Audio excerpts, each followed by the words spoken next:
Welcome. In front of me is a HUAWEI Pura 70 Pro, and today I'll show you how you can wipe cache partition on this phone.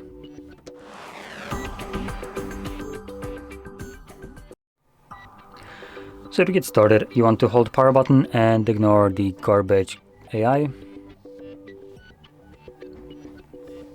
Select restart twice, and when the phone turns off, hold power button and volume up. So basically when the screen turns black. Now we're going to be holding these two buttons for some time, as the device takes a while to start booting up for some reason.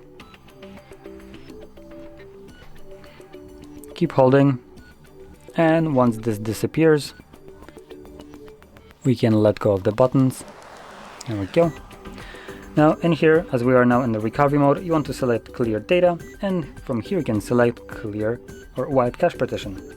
When you click on it, it goes through a very quick wipe and it's already finished, so we can now go back, select restart.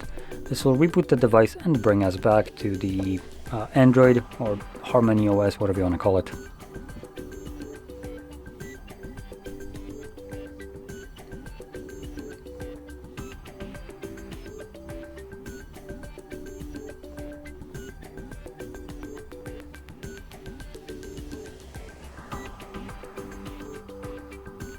And there we go. So if you found this very helpful, don't forget to hit like, subscribe, and thanks for watching.